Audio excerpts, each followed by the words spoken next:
High above 107 Columbia Street in the heart of the NYPTI Radio Recording Studios. Welcome to this week's edition of the NYPTI Practice Tip.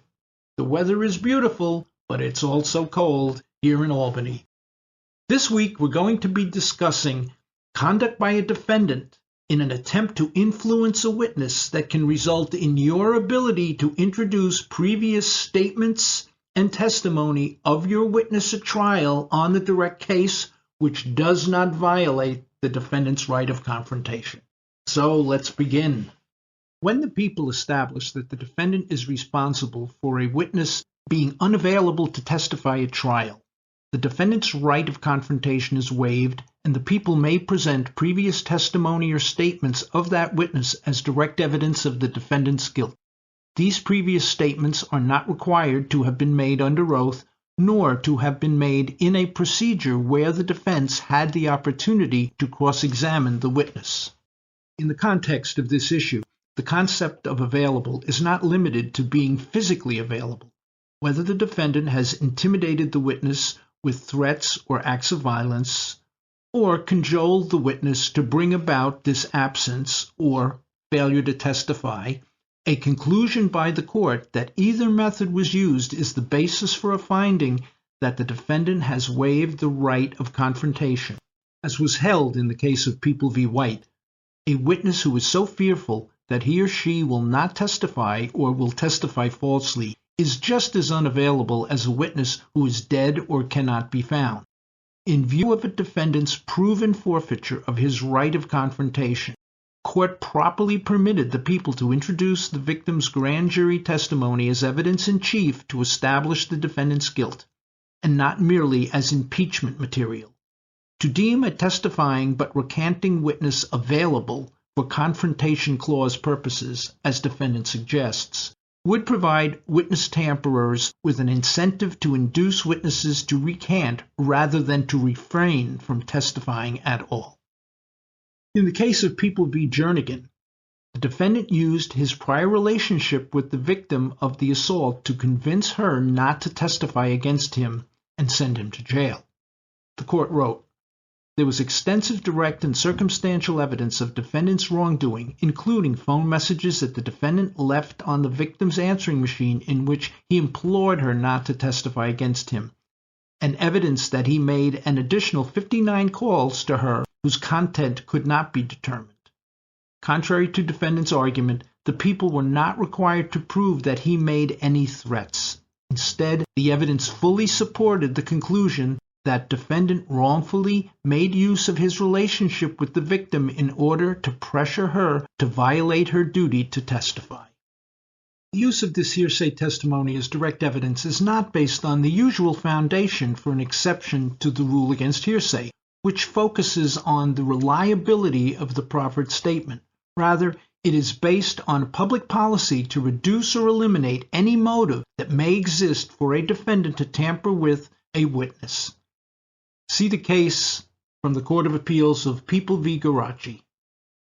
To secure the court's permission to introduce this evidence, the people are first required to make an offer of proof to the court which demonstrates the distinct possibility the defendant has engaged in such witness tampering. The trial court will then order a hearing to establish if there is enough evidence to justify the introduction of the witness's prior statement. This hearing was known for a time as a Mastrangelo hearing, or, in some locations, a Hellenbrand hearing, named after the Second Department case, which first laid out the procedures to be followed when the people allege specific facts which determine a distinct possibility that the defendant is responsible for the absence of the witness. In a never-ending attempt to confuse, such a hearing is now commonly referred to as a Sirois hearing, named after the defendant in the Holtzman v. Hellenbrand decision. There is no case captioned People v. Sirois, so don't waste time looking for it. The burden of proof on the people in the Sirois hearing is to establish by clear and convincing evidence that the defendant is responsible for the unavailability of the witness. See the case of People v. Garachi. This burden may be met with the use of circumstantial evidence. When this type of evidence is used, the burden of proof does not change. The court wrote, The use of this enhanced evidentiary standard does not impair the utility of the circumstantial evidence, in whole or in part, that a witness's unavailability was procured by the defendant. Circumstantial evidence is not a disfavored form of proof and, in fact, may be stronger than direct evidence when it depends upon undisputed evidentiary facts about which human observers are less likely to err or distort.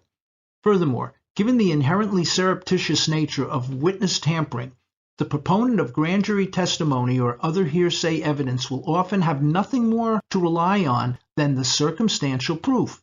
In light of the important policy considerations at stake, it would be unrealistic and unnecessarily rigid to adopt a formula that would make it impossible to establish the necessary foundation in so many cases. Hearsay testimony is permitted to be used at the hearing.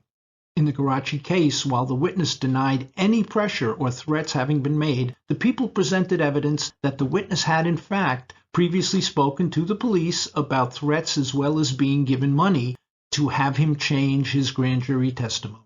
Despite his denials at the hearing, the trial court correctly found that, quote, pressures had been brought to bear, making him unwilling to testify, and that the people had satisfactorily established defendant's responsibility for those circumstances. Once the court determines the people have met their burden, it must determine the testimony offered is sufficiently reliable so as not to offend due process. As noted, the statements are not required to have been taken under oath nor during any form of courtroom proceeding.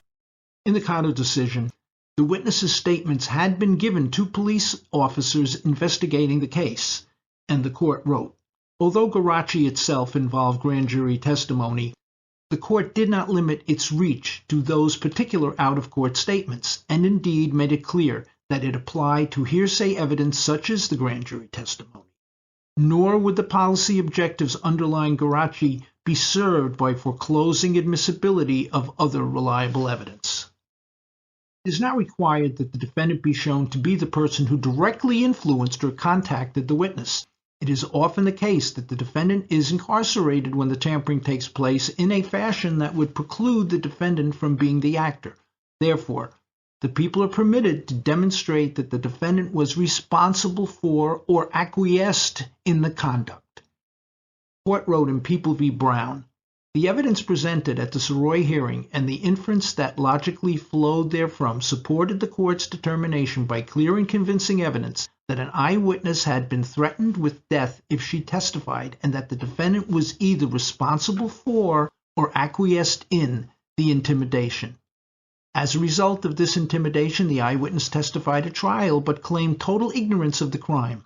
Accordingly, the court properly found that the defendant had forfeited his right of confrontation with respect to the eyewitness's grand jury testimony and properly allowed the prosecution to introduce that testimony as part of its direct case. Be sure to see the comprehensive memo on this area in the PE within the Dreyer memos. Our thanks as always to our crack producer and man on vacation, Jonathan Marconi Crispino.